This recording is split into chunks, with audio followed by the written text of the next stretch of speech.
Poland didn't expect this. At dawn, the quiet airfields of eastern Poland erupted with a sound Moscow knows all too well: the deep, thunderous growl of A-10 Thunderbolt II attack aircraft. Within minutes, dozens of US A-10 Warthogs, America's most feared tank killers, lined the runways in tight formation. Their unmistakable GAU-8 Avenger cannons gleamed beneath the rising sun. This wasn't routine rotation. This was a signal, one loud enough to echo across the Kremlin Situation Room. The world's most rugged close air support fleet had just arrived on Russia's doorstep. And the message was clear: NATO's shield is no longer defensive. It's watching. Before we start, type "proud" in the comments to tell the soldiers we are proud and subscribe to the channel. From the forests of Belarus to the fields of Kaliningrad, Russian radar operators suddenly found themselves tracking aircraft they'd hoped they'd never see this close again. And what happened next left Moscow stunned. Before we break down the movement itself, we have to understand why the A-10's arrival carries such weight. The A-10 Thunderbolt II, nicknamed the Warthog, was built for one thing: survival. Its titanium cockpit, the legendary bathtub, can withstand direct hits from anti-aircraft fire. Its massive 30mm GAU-8 Avenger cannon can shred tanks, armored vehicles, and fortifications in seconds. Since the Cold War, the A-10 has been the nightmare of Soviet armor. It was designed precisely to counter Russian tank divisions rolling across Europe. In Operation Desert Storm, it destroyed over 900 Iraqi tanks. In Afghanistan and Iraq, it became the soldier's guardian angel, the sound troops prayed to hear overhead when pinned down. And now in 2025, with tensions near boiling on NATO's eastern flank, the A-10's sudden reappearance in Poland isn't nostalgia, it's deterrence. It started quietly in the early morning hours. Satellite imagery showed heavy cargo planes landing at Powerds and Lask airbases in Poland.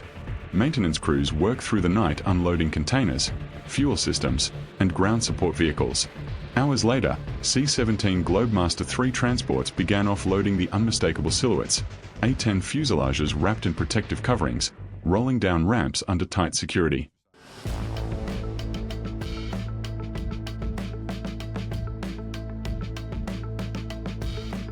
Within days, the fleet was assembled, armed, and painted with updated NATO insignia. Locals near the airfields watched in awe as columns of grey Warthogs taxied into position, their engines roaring like thunder across the plains. Officially, Washington called it a rotational training deployment. Unofficially, this was strategic theater. The A-10's range, low-altitude flight profile, and armor-piercing firepower made it the ideal weapon for countering Russian ground incursions in any Baltic scenario. For Moscow, it wasn't just hardware moving. It was a declaration.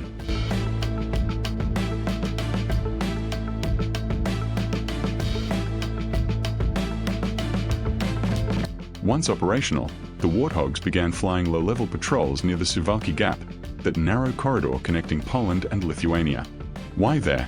Because it's NATO's most vulnerable choke point, the only land bridge linking the Baltic states to the rest of the alliance.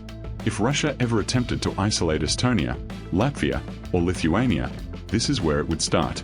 So when locals in northeastern Poland started spotting A-10s skimming treetops, banking over farmland, and flying tight combat formations toward the Baltic, the message was crystal clear: NATO is protecting the gap.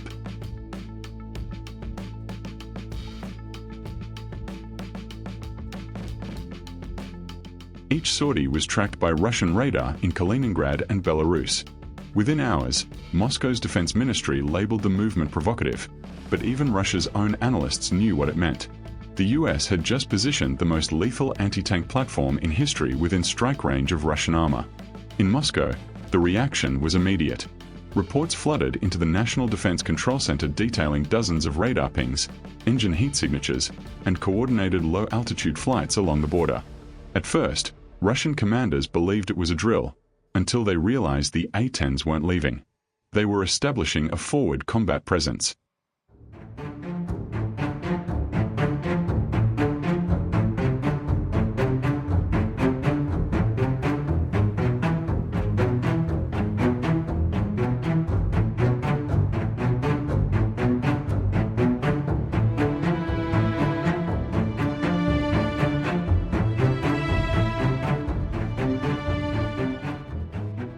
State television scrambled to downplay the story, but internal briefings painted a more dire picture. Russian ground units in Kaliningrad suddenly found themselves painted by NATO targeting systems. Electronic warfare stations picked up intense signal activity from US AWACS aircraft overhead, and satellite imagery confirmed fully armed Warthogs positioned for immediate response. It was a nightmare scenario, the very situation Russia's generals had warned about for years.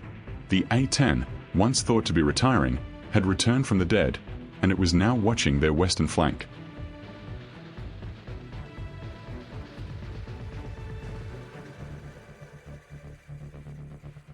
The next phase was coordination.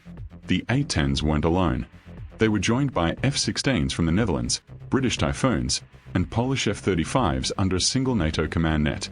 Joint drills began across northern Poland and Lithuania, simulating rapid response air support to ground troops. This was more than training. It was a rehearsal for an Eastern Front. The A-10's role was simple: destroy advancing armor before it crossed into NATO territory. With forward air controllers on the ground and live ammunition on standby, the message to Russia was unmistakable.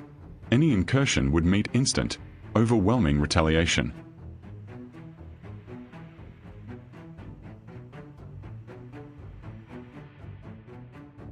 Russian defense analysts called it escalatory posturing. NATO called it readiness. But one truth remained. The Warthogs had effectively redrawn the balance of power on the Polish border.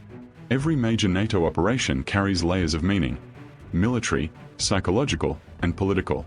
For Washington, this deployment served three simultaneous messages. To Poland and the Baltics, you are not alone. To Russia, your threats of escalation will be met with speed and precision. To Europe, the US still leads the alliance decisively. Unlike stealth jets, the A-10 doesn't hide. It's visible. It wants to be seen. That's its psychological strength: deterrence through presence.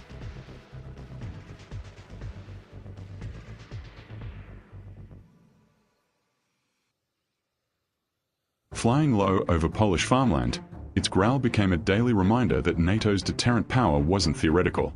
It was parked just miles from Kaliningrad. To Russia, it was humiliation.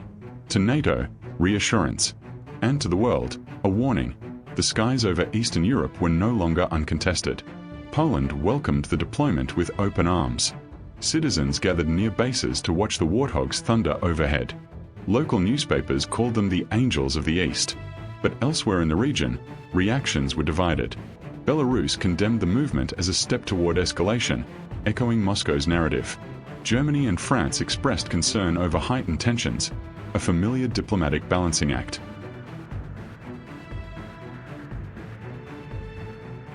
Meanwhile, Baltic defense ministers quietly celebrated. For them, the Warthogs were more than aircraft. They were insurance. Behind the scenes, NATO intelligence networks intensified surveillance.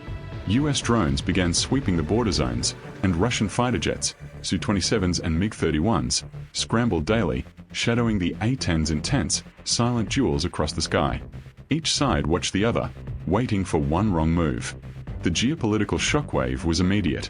Within days, Russian state media shifted tone from mocking the A-10 as obsolete to portraying it as a symbol of US aggression.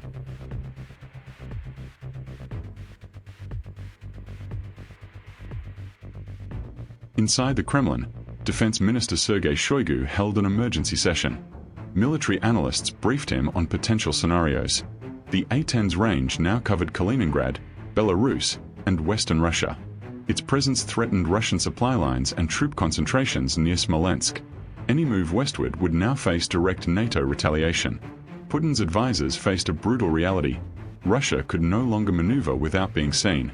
Every convoy, every armored column, every radar ping risked detection. Moscow's narrative quickly changed from dominance to defense. For the first time in months, the Kremlin found itself reacting instead of dictating. When deterrence turns into confrontation, escalation becomes a coin toss. Military observers outlined four dangerous paths: airspace provocations, Russian jets buzz NATO aircraft, increasing collision risks; electronic warfare, Moscow activates jammers to disrupt NATO communications; proxy pressure, Belarus stages exercises near the border to test NATO reaction times; cyber operations, coordinated digital attacks on Polish infrastructure to send a warning. Each one could trigger a chain reaction no one could control. And yet, Washington wasn't backing down. In fact, Pentagon sources hinted at additional deployments if Russian activity continued. The stage was set for a dangerous standoff, one engine roar away from escalation.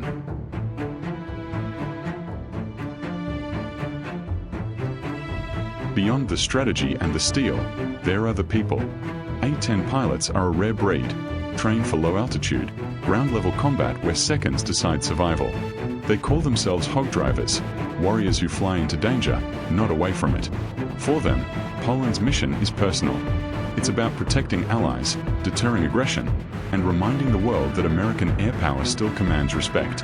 One pilot described the feeling best: when you're flying 300 feet off the ground at 400 knots, staring at the tree line of another country, you realize how thin the line of peace really is. That's the tension the world feels right now.